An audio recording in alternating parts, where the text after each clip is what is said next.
Hey, everybody, happy Tuesday night. Today, September 10th, 2024. We are across the pitch. I'm usually joined by Jose and Dave and Todd, whoever else might be joining me that night. But tonight, we have a special guest. We have our friend Alex Windley, who covers Miami, way down there in Florida. Alex, how are you doing tonight? I'm doing good, Mike. How are you? I'm doing pretty well. I know Jose Nunez may or may not be joining us tonight. He's been dealing with some sicknesses going around. I know all of us are now back to school with the kids getting sick. So if Jose can make it, he might pop in for a special appearance. But otherwise, Alex, we're doing well. You know, it's a little international break here. Kind of got to take a few days off.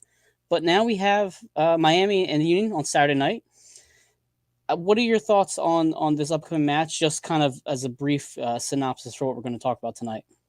Yeah, I think the match is going to be competitive from both teams. I know the Union they were struggling a bit this season, but they're starting to bounce back and get into form and pushing for one of those last playoff spots. So I think they're going to come in and be super competitive and then try to make the game difficult for Miami, rough and physical, which is something Miami doesn't really vibe with at all because they're possession based team and they want to keep the ball and having, being tackled every 5 seconds is probably not ideal for them. So I think it'll be a tough game for Miami. The Union are going to come in and be physical, like I said, and just try to disrupt Miami's attacking flow. But yeah, I feel like it'll be even on both sides. I think Miami are still a little bit vulnerable defensively, but yeah, at the end of the day, I think we'll see how that plays out on Saturday. But I think it'll be a pretty competitive game. Yeah, and for us, from our side of things, it's we are obviously fighting for that playoff spot. We don't have the cushion that you guys have up at the top of the table. We're really trying to sneak into the playoffs. And when you look at the schedule ahead for the Union, it is a gauntlet. We have several games on the road. We obviously again have Miami. We have Columbus again. It's not really too promising for the Union fans. But regardless, we're not going to go look too far ahead. We're going to focus on this match ahead. And obviously, the big name for you guys is Messi. I know some reports coming out that he might be playing within the next two matches. I believe I saw earlier this week that he was in training this week. So let's get the Messi talk out of the way first. What are some news on Messi? Yeah, I do think he'll probably get some playing time on Saturday. Argentine reporter Gaston Edel alluded that Messi could play within the next two games, which is either the Union or away at Atlanta on next Wednesday, actually. Mm-hmm. I'm leaning towards Saturday because, the natural turf of Chase Stadium and that'll probably be more comfortable for Messi coming off an ankle injury versus, the turf of Atlanta and their stadium. So I do think he'll get some minutes this weekend. I don't know if he'll start, but I think he'll probably be like a 70th minute substitute if Miami needs a goal or if they just want to give him some minutes. So I'm confident that he'll at least see some action this Saturday. Awesome. I mean, you're missing a big piece of these last several matches for you. How has your team adapted? How has Tata changed the lineup and formation? What has been the life without him so far? Yeah, I mean it's obviously you want Messi on the pitch for my Inter Miami. He's averaging like two goal contributions per game. He's on the field, which is huge. But Tata Martino has done a really good job at getting this Miami team to play a brand of football that works for the players that are available. He switched from a 4-3-3 back to a flat back five, and he's played a more counterattacking style of soccer where it's sit and defend well as a unit and then strike when a high press and then strike when the opponent is probably on the back foot. So it's a complete, well, I won't say completely 180, but it's a bit of a switch up from what they were usually playing earlier in the year, which is heavily possession based. Played through the midfield, get Messi on the ball, has Suarez, dominating that final third. But as of late, they've been playing with this back three, back five, midfielders advancing pretty high. Diego Gomez, who's a natural midfielder, playing as an attacker, and he's done well there. I think he has 3 goals, 3 assists this season. He's on his way to Brighton at the end of the year too. So he's been having a good year, and I think Miami's more defensively sound in this back five, and it gives them that flexibility. But who knows? They could return to the back four, but heading into playoffs and then you play teams like the FC Cincinnati or the Crew, who also play a back five, I think it'll give Miami more flexibility. So I think that's the main difference. Well, I mean, you just mentioned Cincinnati. You guys just beat them 2-0. You also beat Chicago 4-1. So it seems like whatever's working down there is still going pretty smoothly overall. But in terms of players, again, you mentioned Messi, Suarez. Is there a certain player that the Union fans should be looking out for the most, and maybe it doesn't get as much headlines or stories? Yeah, I'd say Yannick Bright. He's not an attacking player, but he's a key defensive midfielder for Miami and for this team heading. That's basically when I don't know if you remember, but Gregory, he used to play, an ex-Inter Miami captain, but Miami had to sell him due to, cap restraints and they had to move him on. But Yannick Bright has been able to replicate Gregory's attributes, i.e. he's more of a defensive midfielder, cleaning up tackles throughout the middle, and, ball progressing really well, just making sure the back line isn't hindered too often. And Yannick Bright, he's been able to step in, be that defensive strength throughout the middle to help out a guy like Busquets, who's getting older, maybe not as physical as he used to be. So yeah, Bright's been huge. He's allowed guys like Diego Gomez to play a little bit advanced. He's allowed guys like Federico Redondo to play advanced as well, as more of an attacking eight rather than a deep line playmaker, although he can do both. So I think Yannick Bright, if it wasn't for him, I don't think, yes, scoring is important, but I don't think Miami would have been, for instance, that game against Chicago, I don't think Miami would have won that 4-1 if Yannick Bright wasn't on the field, because he just provides this defensive stability that Miami needed in this team filled with attacking talent. Well, you mentioned defensive stability, and that's something that for the Union has been a big struggle. And actually, Valerie joins us. Hello, Alex. Nice to see you again. Valerie's a longtime watcher of our show. Defensive stability for us has just been missing the entire year. And then what kills us now is that you lose Jose Martinez, or you send him off to Corinthians, and Danley, who just picked up a knock for his national team. Obviously, Baribo just got a little knock as well, and hopefully some positive news coming out that before the weekend. But you just have a lot of question marks in front of Blake right now. And yes, Andre Blake not being in net was a significant absence for this club. You could tell that the backline was just a little bit in shambles when Semle was in net, or obviously when Rick, and there just wasn't that same leadership back there. But even with Andre in net, Glesnes and Elliott are just not the same center backs they were previously. And you just really don't have that certainty that you once had with Jose Martinez. And he could go up against anyone. We've seen him against Higuain and other right. really, big name players. He just kind of rose to those occasions and stepped up. And right now it's like, okay, well, you put Leon Flock back there, but he doesn't have the offensive and passing ability as Jose Martinez. You put Bueno back there, but Bueno has barely seen any time at all. And it's really just a question of, is he not doing well enough in training? Is he better suited for a different position? Danley, again, he's still fairly new, very promising, but still fairly new. So there's a lot of question marks there. And for you saying that Miami has gotten better defensively, that's the hard for us to, try to imagine we can even win against you, because obviously your offensive power is, it's obvious. It goes without saying. But if you guys are such a well-rounded team, that's just going to make it more difficult for the Union on Saturday afternoon. And again, as some of you may have seen on reports, Baribo and Danley both got a knock this past week of their national team. So really, you could be down two significant players, two of arguably your best players right now on a team that's really struggling to kind of figure things out. But in terms of your recent form, again, Alex, just kind of going back to the past schedule, you obviously got knocked out of Leagues Cup in the round of 16 against Columbus. There's some arguments there. I know some teams want to go deeper to obviously win Leagues Cup. You won it last year, but you do get a longer break now with being out of Leagues Cup for a little bit longer. What was your thoughts on the tournament itself? I know it's kind of a hot topic issue, but how was Miami's response to everything?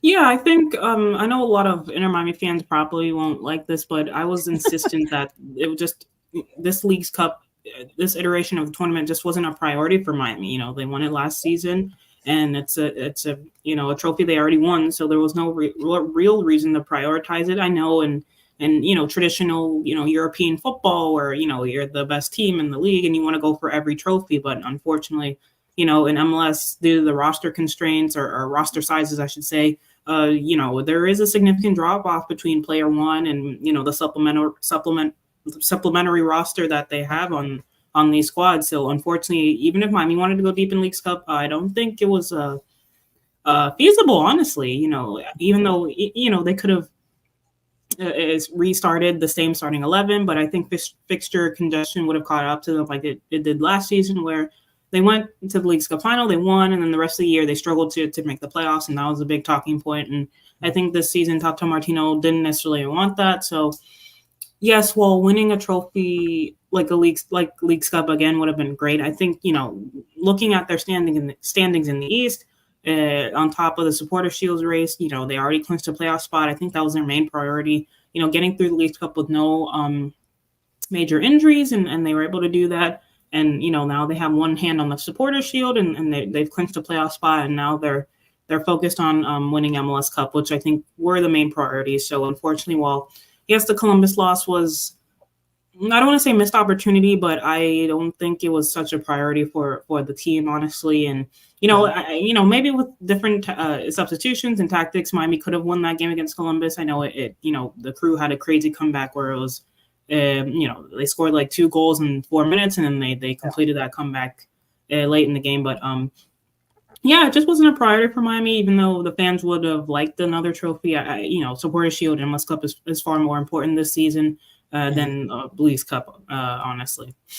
Well, I mean, listen, the one question that I was actually going to ask you, you kind of segued me perfectly for, was what is a successful season for Miami this year? I mean, I think for Union fans, it was trophy or bust. It doesn't matter which one it was just something. If you were just to win the Supporter Shield, would that qualify as a successful season for you guys?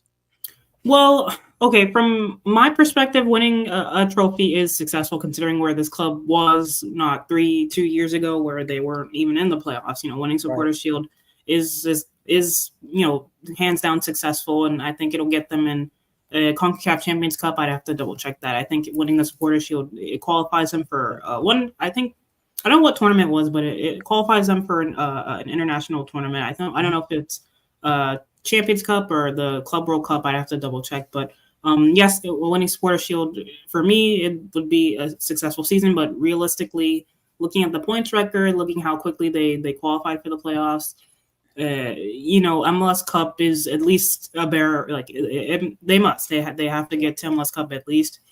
I think them getting eliminated early would be catastrophic. Honestly, I know winning Supporter Shield would be really a successful season in my eyes, but I think getting to MLS Cup as well will have to definitely be on the cards because of the amount of for the club's sake, the amount of historic records that they have broken already with the goals scored and the points tally. So I do think them not getting to MLS Cup is a failure, but for me, winning Supporter Shield will be fine. But obviously this team is so good, you want them to, the players will want to go and win MLS Cup as well. Well, also, I mean, they're not getting any younger, too. Players like Messi, right? They're getting up there in age, and it's hard to go through the season. Again, you mentioned schedule congestion. It's clear the MLS season, from start to finish, with everything in between, is really just hurting these players long term. And like for our side of things, Kai Wagner, yes, he's not the oldest player, but he's played basically every game. He doesn't get a day off. I wonder how long it's going to take for him before he finally gets a break. Then again, we don't really have anybody to relieve him that is reliable in that sense. I mean, our backup left back is essentially our right back with Nathan Harrell. So it's not really that promising right now for our depth wise. But in terms of, I guess, success, right? I would say a finals appearance would probably be, I'd say, success for your team. Again, considering your recent history, your recent playoff struggles, that kind of stuff, not making the playoffs, I should say. So I would agree with that, but I think when you have a player like Messi, it's like how can you not win the title, right? How can you go to end this season without a trophy and think, oh yeah, we did a good job this year? No, I think I agree with the fans and you as well. You kind of have to go for it, and hopefully you guys can pull it off. Well, maybe not for the Union's sake, but hopefully for Miami you can. And listen, you mentioned the big names. We talked about that as well. One of the big talking points for Union fans right now is the fact that our club isn't investing in bigger players. We see that the blueprint that Columbus has laid out for us, where it's a bunch of role players, and you have players like Cucho who are just kind of leading the way. Miami's not like that. They're obviously built much different. I'm curious to know, even with the addition of Suarez this year, how has the locker room developed and grown? Is there any sort of drama? I know with Eagle Wing we had some issues in the past. So how has it changed from just a couple years ago to now? Yeah, I think honestly, there's a lot of camaraderie. You've seen, for instance, Inter Miami has this WhatsApp channel where fans can get behind the scenes looks and all that, and a couple of times they've shown their asado barbecue pit that they have on the training ground that they bring out, and they have a barbecue every so often. And yeah, the squad is very harmonious, and the guys get along. And Julian Gressel has this podcast, Player Manager, where he talks about that a lot, and he's mentioned how guys like Jordi Alba and Messi, they're trying to learn English, and guys who are bilingual like Busquets and Suarez are kind of the bridge from Messi, Alba, and some of the other players who may not speak English, and the English speakers who are bilingual, guys like Benjamin Kamashki, David Ruiz, who are Miami natives.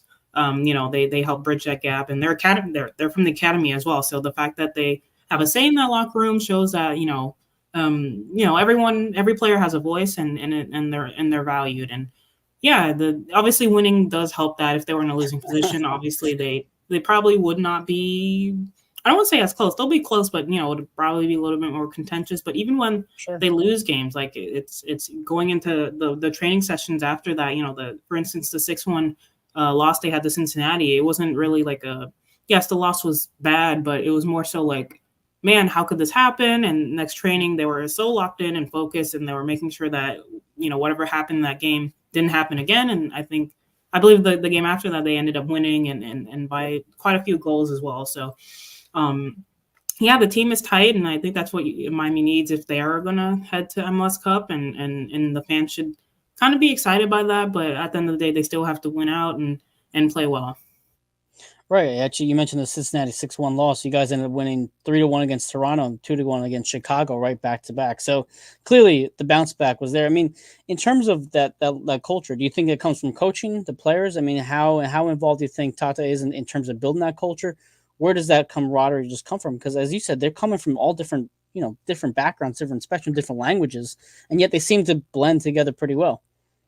I think it comes from top down. A lot of the guys they speak, this is obviously cliche, but a lot of guys speak about Messi and how his presence and aura, for lack of a better word, kind of translates throughout the club. And every interview, they're mentioning how they're ready for him to come back on the field. And even when he's not, playing due to injury, he's in and around the locker room, and he's in and around the club at the training grounds, and he's kind of the glue guy in that sense. And, naturally, of course, Tata Martino, I'd say he's more of a hands-off manager in that sense. He's obviously a good man manager, but he lets the players do a lot of the man managing and that sort. And you see it when Messi's back. They fight for him, and they play well. And same thing with the other three Barcelona boys and Suarez, Busquets, and Alba. It's kind of like the big four kind of trickle down to the guys like Julian Gressel or David Martinez, all the way down to the academy players and Kremashki and David Ruiz. So it's sort of like a group effort, and all varying ages and nationalities and ethnicities, but at the end of the day, the team gets on pretty well, and the bond is strong. Yeah, it's been frustrating for Union fans who actually Jose just joined us. I'll bring him on in 1 second here, Jose. It's frustrating for us because are we asking for players like Messi? No, I don't. Trust me, we're not going to get players anywhere close to Messi's standard with our ownership, but to think that a player like Cucho or even, just someone of that stature, Acosta, right, in Cincinnati, that will completely mess up the locker room. That's just not the case. We see it with football, basketball. We see these, bigger than life superstars coming in and they're fine. The locker rooms are fine. So for us, it's frustrating because we want to compete with you guys in Miami. We want to compete with players, Columbus and Cincinnati. And when you have that restriction come from ownership, it's very difficult. But as I segue to the next topic, Jose Nunez, I'll bring you in real quick. I'm going to shift the screen around. Jose, how are you feeling tonight? Are you okay? Yeah. No, I'm all right. I'm all right. It's I think it's like day 4 or 5 of it. I think the worst has come and gone, and I'm like, my lifestyle, man. I'm in bed by like 9-10 o'clock at night. I have 2 kids, so like I'm not doing anything crazy. So for me to get it for the 3rd time is unbelievable. So happy to be on the other side of it, I hope. Absolutely. Well, I'm glad you joined us tonight. I don't know how much of the show you've watched or missed or anything like that. So you watched a little bit. Okay. Gotcha. So we'll try to keep it up to speed here. But in terms of the the players on your team, Alex. Mhm. One player I'm interested in knowing more about is Calendar. How has he developed over these past couple seasons? Because we've seen him develop now. Was it three seasons now? He's been starting in that, right? How's he been doing? Yeah, so Drake, he's an interesting story. He initially came over, I think it was the first year of the club's existence from California. I think he was part of the Earthquakes Academy. And Paul McDonough, who brought him over, and he was third string playing for the second team and all that. And he got called up to the first team eventually around 2022, and then he had that crazy breakout year, and he won the starting job. And in 2023, he continued that form, and now 2024, he's extended his contract, and the number one goalkeeper, from Inter Miami, period. Even though they've signed Oscar Usteri, free agent goalkeeper, but he's going to slot in as goalkeeper number 2. But no one really questioned that Drake's position will be moved. So he's doing really well, and I think though defensively Miami have been shaky a lot of the times, Drake has been able to get Miami out of difficult situations by keeping the scores low as best as he can. And sometimes he just has these games where he's saving everything, and it saves Miami 3 points. So yeah, credit to Drake, and he's a super nice guy. I met him a couple times, and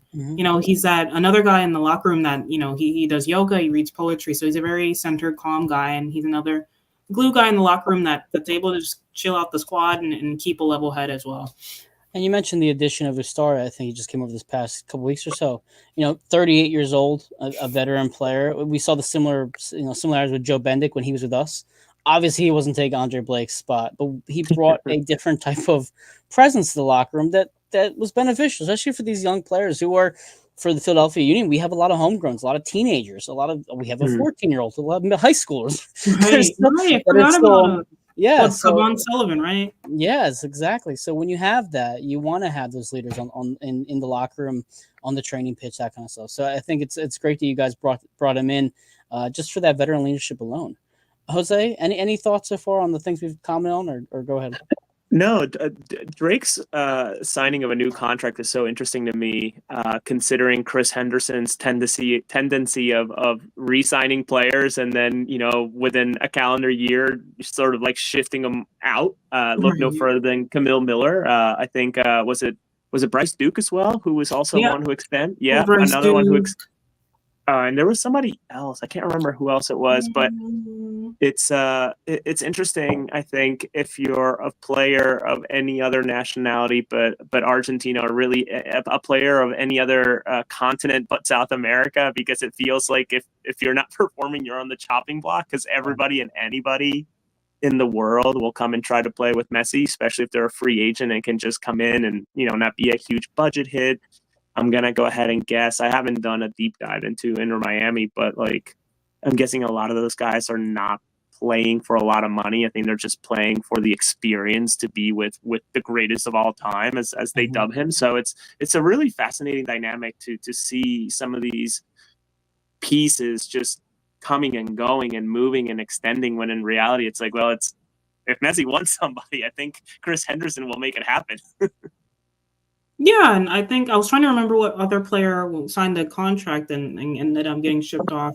Was it Lewis Morgan? Yes, that was it. Yes, it was Lewis Morgan who signed. And he won MVP that year too. So yes, that was the fan base is still hurt about that one.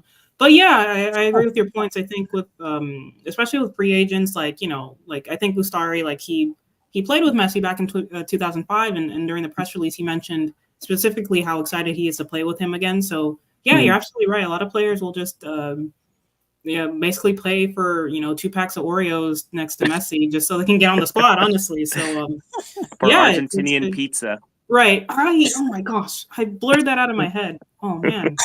Oh yeah. Oh, but yeah, you're so right. But yeah, I think if Miami has that recruiting ability, naturally a guy like Chris Henderson, he's gonna use that to build the best squad he can. So it's not something obviously you want players from different nationalities, but if it's working for Miami, I guess they're not gonna change it or anything. But yeah, maybe next year we'll get the team will sign someone from the UK or something. Mike, can I ask Yeah. a quick question to Yeah, Alex? go for it. Alex, I'm intrigued to hear from you in terms of the fan base, how they're feeling. I think the Union were fortunate that wheels were in motion and happened fast enough from announcement of the creation of the team to the team playing in its own soccer-specific stadium. Obviously, that window has been very different. Never mind a pandemic in between too for Miami. But what is the vibe of the fan base hearing now that the brand new soccer stadium is now in 2026, right? Versus, I think originally it was 2025. I think they had to punt on it a little bit, right? What? How does that feel? Obviously, I think ownership with the Mendes brothers have done a good job of knowing what they have product wise and enhancing their temporary stadium with more seats to be able to be sold.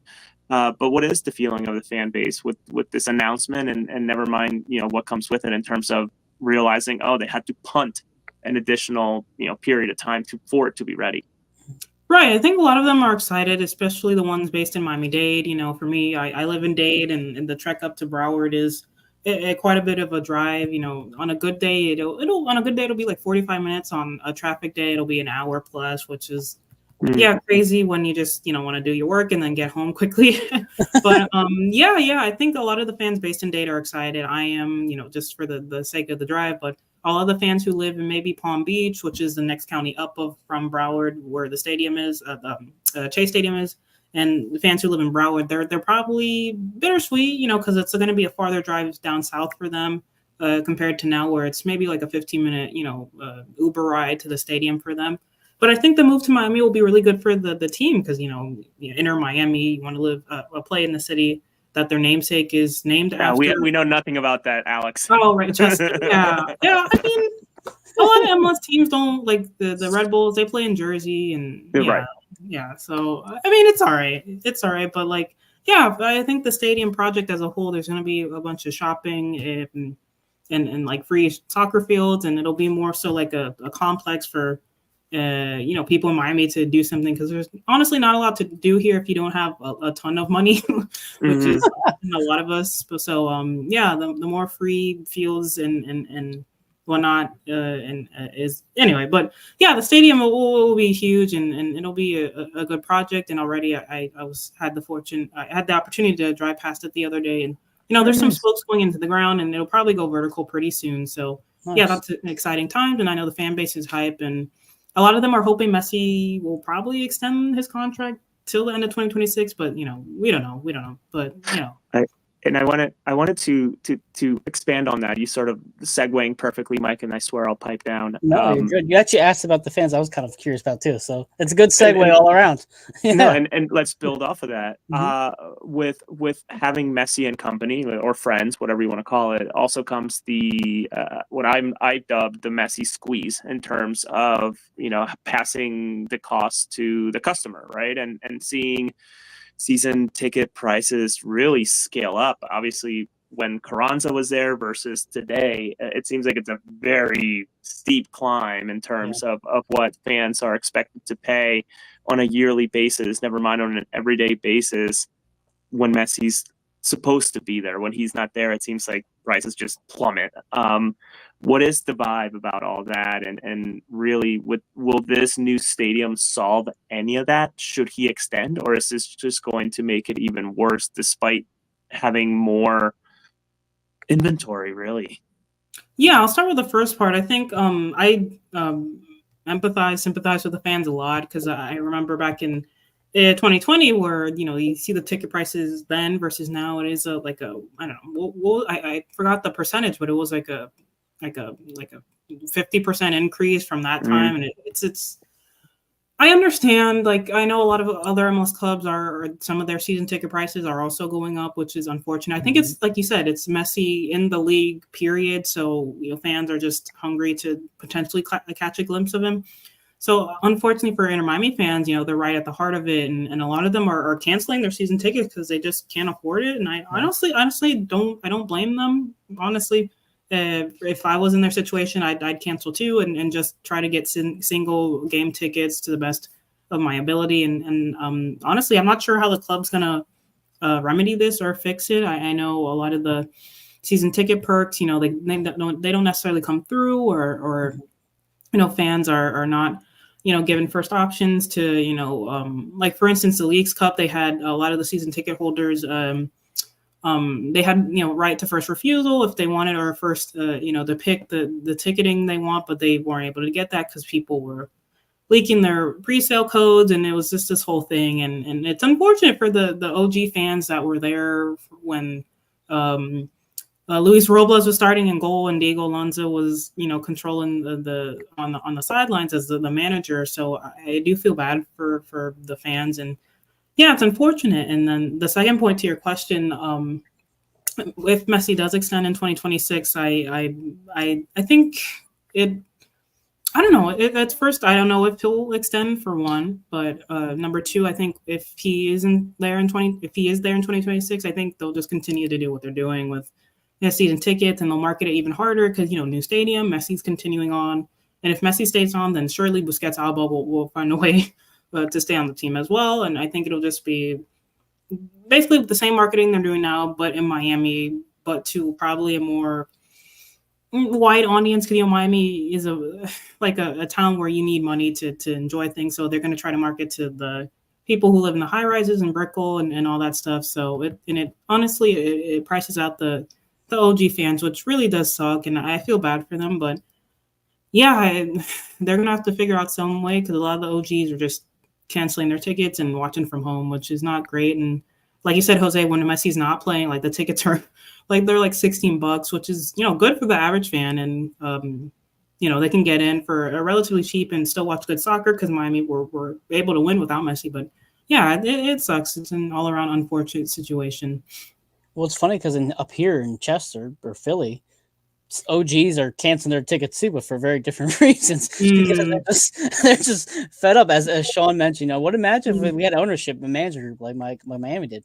And Valerie's following the comments. I see Pulisic just scored as well. But yeah, I saw that. I was like, oh. Yeah, so it looks like the Christian's doing well out there. So it's frustrating for the OG fans for that reason alone, because things are getting more expensive, and honestly, we see this. I know this is a basketball reference, and Jose, you're going to kill me for bringing basketball into this. I'm sorry, but we see what LeBron James does to teams. You know, he leaves, and it's like, okay, what are the Lakers going to do? What are the Cavs going to do after? It's the same thing. Like in 2 to 3 years, what is Miami going to look like? Are the old fans going to still be there? Are they going to come back? Are the new fans that are maybe richer, are they going to stick around and stick with the franchise? It's you really don't know yet at this point, because what is that transition plan with the ownership? Like, they obviously have to be thinking ahead a little bit here. You know, he's not getting any younger, I'm sure. So, Jose, any thoughts on what Alex shared to your question?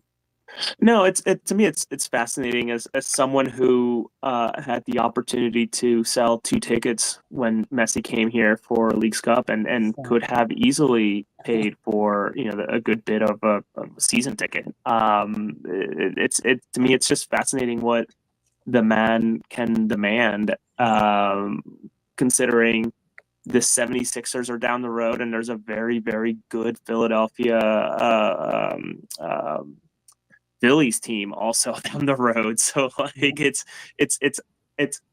unbelievable that he can demand just as much as NLDS ticket, you know, for you know, a random game. It's to me it's a spectacle, and I think it just shows that the American culture is just not used to this. I mean, think about how many times people in Barcelona had the opportunity to watch him, and I'm sure the prices were nowhere near what, you know, he's commanding now. So, and I also acknowledge inflation. It is all around a tough time. I get that, but at some point, it's almost like, when are you making enough money?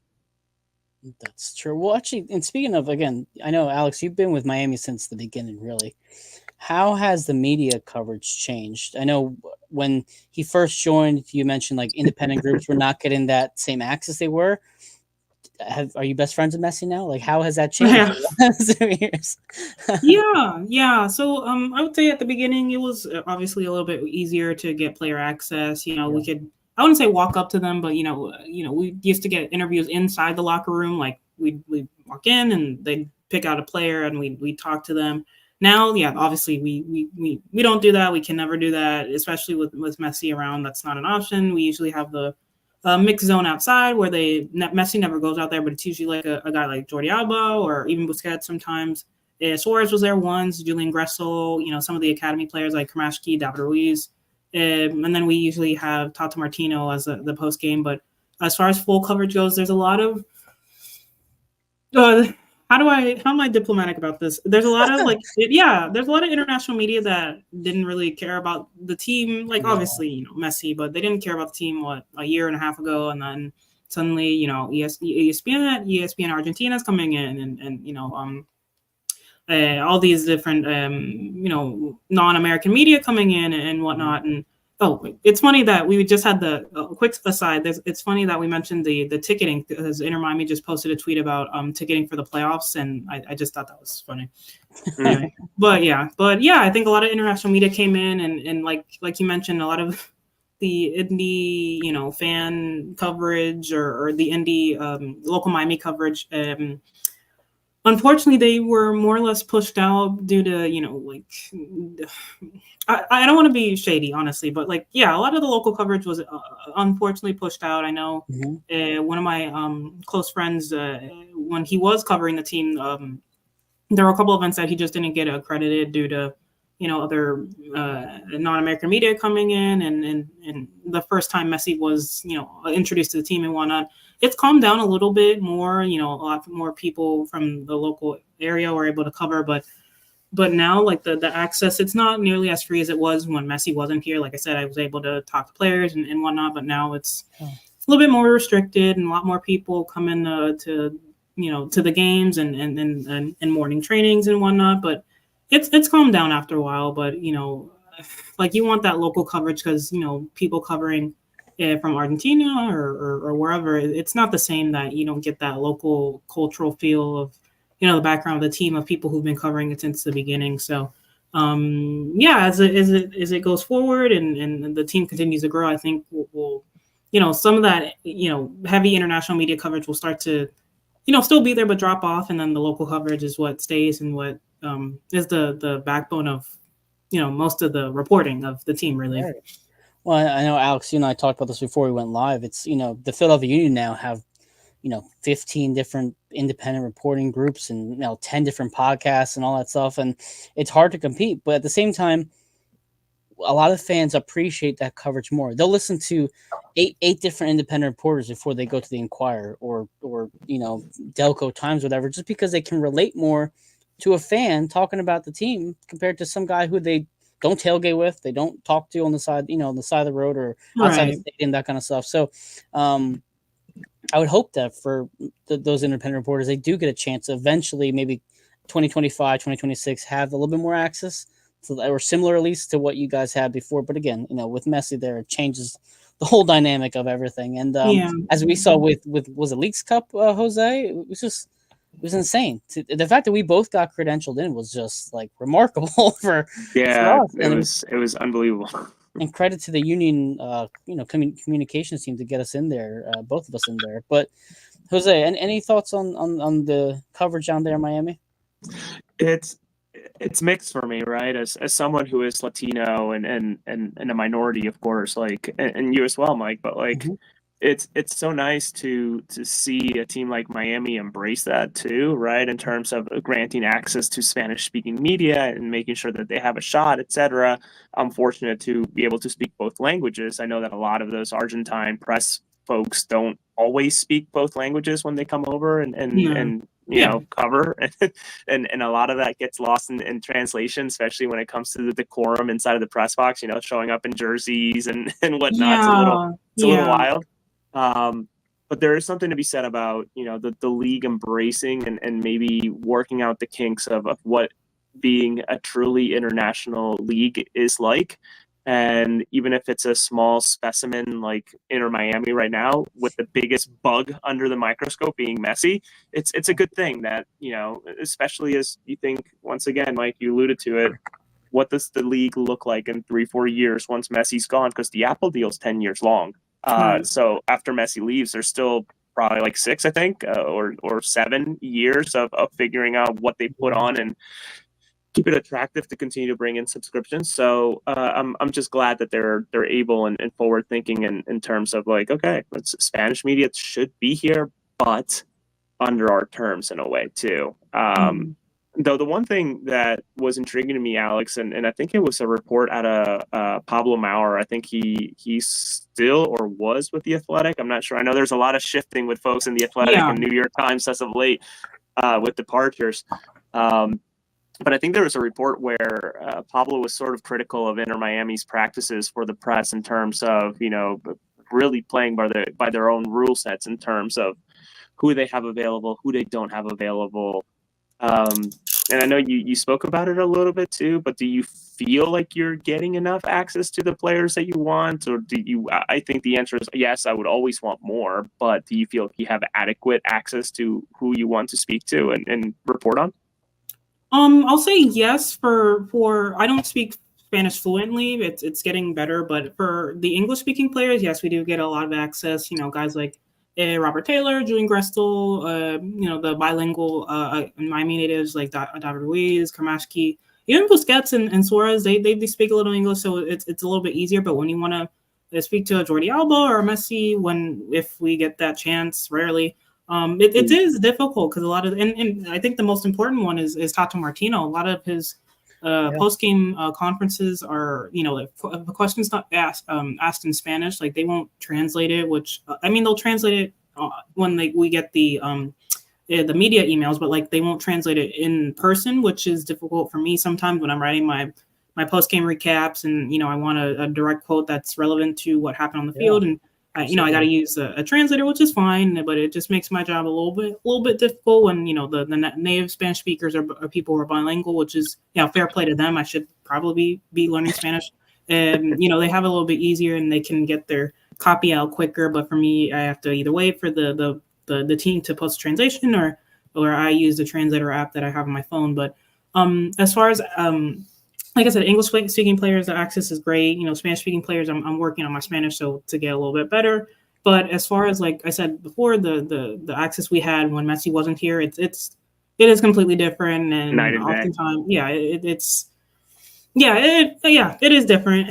Hands down, it's different. Even the way they go about morning training, we used to get up right close to the actual training ground, but now we're all the way yonder by the fence, or we can't really interact or potentially speak to any players or tell them good morning or whatever. But and I get it, Messi and some media, like you said, they'll wear jerseys and it's basicly some of the lines get a little blurred. Obviously shouldn't be wearing jerseys in the press box, but I do think that it is a bit different, and they try their best, honestly. But I do get complaints from fans that, for instance, when a couple for instance, when Chelo Wagan was introduced, they had an interview with him, and they didn't have English subtitles, which Chelo doesn't speak English, which is fine, but for a bilingual city like Miami, where people who grew up speaking Spanish also speak English, and vice versa, you want it to be accessible for everyone, just to get the word out there. And sometimes the club doesn't do that, which is unfortunate for the fans. But that's just stuff that they got to work on and try a little bit better. But the coverage, the access is not nearly as good as it used to be. But I still managed to get things done. It's interesting. Go ahead. It's so interesting you mentioned that the lack of translation, Alex. That happens here.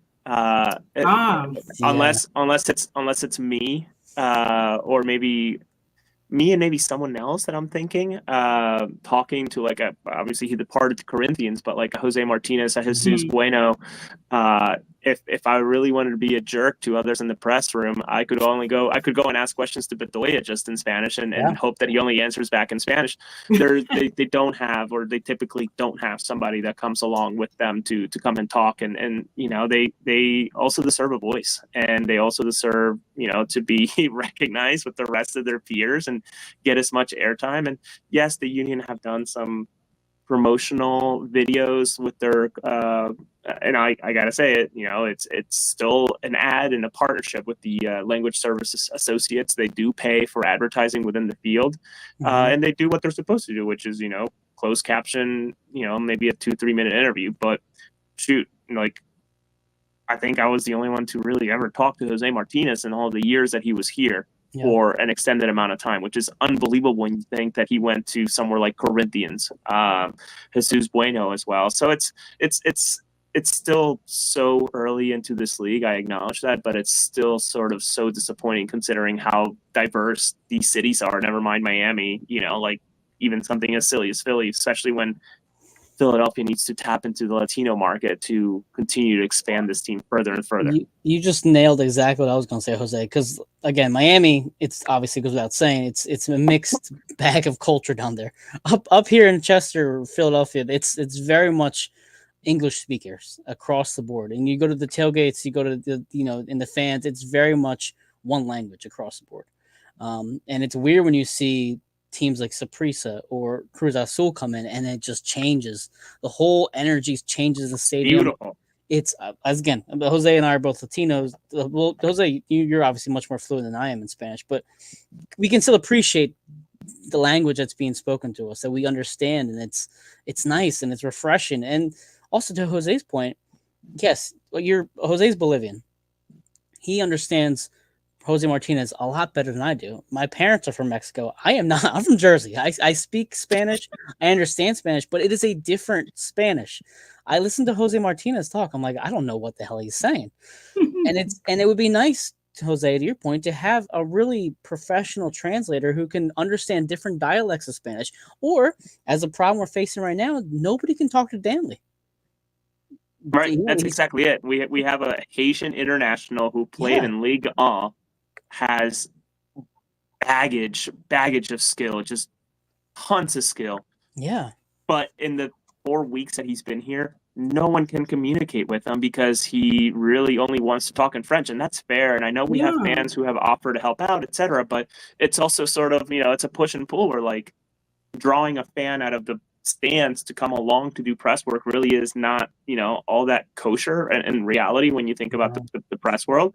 Right. But, like, at what point is the team just going to suck it up and gosh, I don't know what the fees are. My mom's a professional interpreter for the government. Like, I don't know, one session, 2 hours with Danley, probably $1,000, $2,000. I don't know. Like, it's an expensive thing, but like the player absolutely needs to be communicated. So, like, I don't know. And then the final bow I'll put on that whole conversation is, Mike knows this. I do give up a whole half of coverage every single time that the Spanish teams come because I choose to go and stand with the away fans when the Mexican team comes or like the Costa Rican teams come because that atmosphere is unbelievable. Yeah, it's insane. It is so much fun. So, and it's good to go talk to them and, ask them, like, where are you from? And a lot of them travel from their native countries that, that some of them that have the wealth, but the reality is a good chunk of them are just from Center City, Philadelphia that like, I never drove down. This is my first game here. It's like,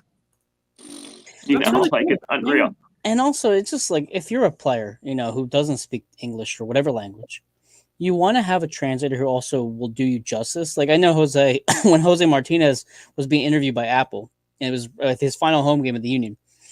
He and again, this is something that I can understand. I could have translated a lot better. So Jose Martinez gives a very thoughtful, like, hey, this is Philadelphia. I love this town. This is about a minute long. He's crying. It's a really emotional kind of farewell thing. And the translator, I mean, cliff noted the hell out of it. And I'm like, man, it just doesn't do it justice. And again, if I'm a player and I want to have my voice heard, I want it to be heard correctly. And again, that's where having somebody who's well versed in multiple dialects of Spanish or German or whatever language you can possibly think of, it's very important. So again, it's interesting. Miami, Florida, and Jersey, they're only 7-8 states away, but yet we're so different in terms of our demographics, the fans that go to the stadium. It's very interesting to see. I would love to go to a game in Miami just to kind of see. Again, Jose, the Spanish vibe that we get once in a while out here, it's obviously more prevalent down there. And we probably won't get next year. That's cool. No Champions Cup for this place until Leagues Cup. Yeah, exactly. So again, Alex, we have not that many games left this season. Obviously, the Union play on against Miami on Saturday. What are your thoughts on the formation? Obviously, we talked about Messi coming. Do you think he starts? Do you think he sees minutes off the bench? What do you think this lineup is going to look like on Saturday night?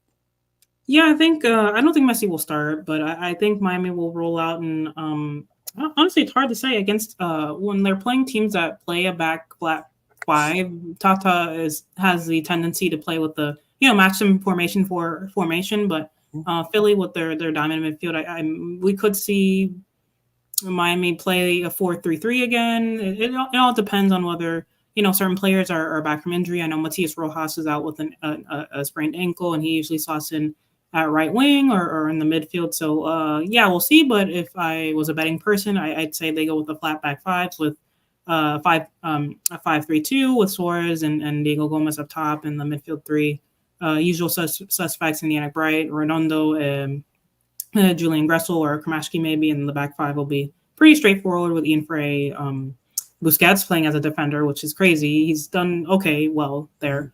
David Martinez, Jordi Alba, and then Chelo Vegan. So nothing too crazy, but I'll say they'll play with the back five. Yeah, and Jose, what are your thoughts on for Union? I mean, again, I don't know if you heard from Danley or Breba, any sort of news from that. I haven't had a chance to go online to really see their injuries, but what is the news that you've heard so far? No, I haven't heard much else. Very hard to get a hold of any Haitian reporter, and the guy from Israel who helped me out with the Baribo stuff, he doesn't know much else other than the coach saying that Baribo was slated to start against Italy, but hurt himself to the point of not starting, never mind not playing at all. Did supposedly sit on the bench. I didn't have access to that game, and I'm not going to pay for Fubo just to watch him sit on the bench on a replay, so we'll take his word for it. So those are two gigantic pieces missing from this Philadelphia team, especially as you think about Jose Martinez gone, Damian Lowe gone, Julian Carranza gone. So I guess you can sort of imagine what the rest of the lineup looks, an unchanged back four from what was, I would say Nate Harriel maybe comes back over Mbaizo compared to what happened at Red Bulls. Danley out, Flock in. McGlynn left, Bedoya right. Got to remember, Daniel did pick up an injury. He didn't go to international duty. He did have that muscle injury right after the Red Bull game or during the Red Bull game, so he might be in. So let's assume that he is. And then Mikel Ua and Quinn Solomon up top, maybe. That does not sound very promising as a Union fan. After we saw what happened against the Crew with McGlynn and Bedoya, it's not exactly looking forward to this upcoming match on Saturday. I think Miami might take care of business against the Union there. Oh, and Bedoya may not even be healthy because he got subbed out. He was supposed to only play a little bit of the first half. Oh, I'm sorry, play the first half and then a little bit of the second. Right. And he was going to be subbed out, but he got subbed out because of a muscle injury as well from the Red Bulls game. So I don't know what his status is. He might still be on the trainer's table, or he might be out and about running. Who knows? I guess we'll find out on Friday when Curtin speaks. That's, again, this is going to feel like a game where, I guess Bueno's is Bueno going to be back by Saturday? Would he be playing? I know he's on the bench tonight. Okay. Yeah, he did not feature today for Venezuela. Venezuela and Uruguay tied 0-0. Jose Martinez did play all 90. I still can't get it through my head that he doesn't belong in Philadelphia anymore. I know. Yeah. But I keep on mentioning him. But no, Jesus did not feature whatsoever, so he should be back tomorrow afternoon. Okay, so I'm assuming Bueno's going to start then, which is great. I mean, if there's ever a game where we want to see Bueno start, it's probably on Saturday against Inter Miami. We want to see what he can do against very tough competition, whether Messi plays 30, 20, 10 minutes or not. I mean, we want to see it. Maybe Kevin Sullivan gets an appearance on Saturday. We're not going to – I know we talked about this, Jose, a couple weeks ago. Man, wouldn't that be a great media, storyline? Hey, Kevin Sullivan playing against Messi for 10, 15 minutes. Yeah, that would be cool. If Todd Lewis is right, and he often isn't, but if he's right, looking at who is assigned to commentate the games, both in English and Spanish, I think their A-tier talent has been assigned to the Columbus Crew Cincinnati game this weekend. So I don't know if that gives you an idea of maybe what's been informed behind the scenes to Apple. But to not have Diego Valeri and Sandy Sandovic doing the Spanish telecast, and Taylor Twellman and I forget who does it with him for the English broadcast. Who is the English with I'm Taylor trying Twellman to typically? remember. Stu, Yeah. what's his name? Stu something? No, Stu Holden's with Fox. That's what it is. Thank you. I What's the forget name as of the well. guy? I'm not a big commentator person. I feel like I usually just turn the volume down after a while. Jake Zivin. Jake Zivin, who does it with Taylor Twellman. John Champion. Valerie mentioned. Yeah, John. so Jake Zivin and Taylor Twellman are assigned to the Cincinnati and Columbus game, and then Sammy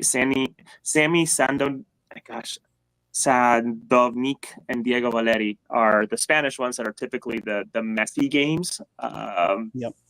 Off to Cincinnati, and obviously that's a big game. That's the hell is real derby, whatever you want to call it. But push comes to shove, I think they would want to be doing Miami. So I don't know. I could be wrong. Again, if it's wrong, it's Todd Lewis's fault. We'll know who to blame then. Now listen, we're not too optimistic, I should say, about this upcoming match on Saturday, Alex, and obviously we have a very tough road ahead, Jose, with the Union. We have to go. I'm looking at the schedule right now. To NYCFC on Wednesday, and then we host DC United right afterwards. For Miami, you guys actually have a pretty difficult road schedule ahead too. You go to Atlanta, and then you go to NYCFC, and then you host Charlotte. And I guess in terms of one of the questions I wanted to ask you, Alex, and then we'll kind of wrap up the show after that. I know Columbus is probably the easiest answer here, but who else in the East do you think is the biggest threat for Miami? Like in terms of like potential MLS Cup teams, or just who, if you had to pick a team you don't want to play against in the playoffs, who do you think is the toughest matchup for you guys? Oh man, that I want to say, both Ohio teams. Honestly, they've beaten Miami convincingly, and Miami have a difficult time against them usually. Even though I believe Miami did beat Columbus, I think at least once when Miami were at home. But yeah, the two Ohio teams, I think it'll be a real pain if Miami, play the Crew or Cincinnati in the Eastern Conference Final. I think it'll be what are the playoffs like? Best 2 out of 3 games now. It's crazy thing. It's the playing round, and it's the 2 out of 3 series for the first round, which is just idiotic. But then go ahead. I'm still not a fan of that. But yeah, I think in 3 games, I think if Miami's hosting, both home games, which likely, because they're the top seed, I think I'll fancy Miami to, sneak 2 wins at home. But if it's like, any other circumstance where Miami wasn't playing at home against these Ohio teams, yeah, I'd see it being really difficult. But yeah, I'd say the Crew number 1, FC Cincinnati number 2. Yeah. And I'll sneak this one in for the play-in round. If Atlanta United make the playoffs as like one of the wild card seeds, I think Miami don't have a great time against Atlanta ever. I don't think they've beaten them maybe once during this Messi era, and they're just a bogey team for Miami. So if they manage to sneak in, let's see how that happens. Yeah, see, for us, I mean, the Union are a very interesting team because they can play so well at certain times, and then they can just look really bad at the same time. I mean, we obviously have gone toe-to-toe with Cincinnati, and you mentioned Cincinnati is one of the biggest threats for you, and I'm looking at Cincinnati we could have beat them twice this year, and we just obviously had our miscues. Columbus, I thought we could have beaten in Columbus in the Leagues Cup. Not the best. The lineup there was just not going to work for us. But a lot of these teams I see, I feel like we can beat them, and the Union have done so well on the road this year. Much better than they've done at Super Park, and it's just an anomaly because the Union were such a strong home squad and they were okay on the road, but this year it's just a completely different storyline. We go on the road and we just compete more relaxed, more at ease, and that is the only thing that is keeping me optimistic for this Saturday, Alex. I mean, genuinely, I don't think our formation's gonna be good enough. I don't think our lineup's gonna be good enough, but because we're on the road, somehow we're going to draw, and that's or something bizarre, and that's the only thing kind of giving me hope there. But I think you're right. I think the Cincinnati team, and obviously both the teams so well coached, and Columbus is just like a whole different type of animal right now. they are just a powerhouse across the continent, really. Especially what they've done in CONCACAF play as well. They're just a well-oiled machine. And so I agree. I would not want to see Columbus at all at any point in the next Can I put a dark horse calendar in? year.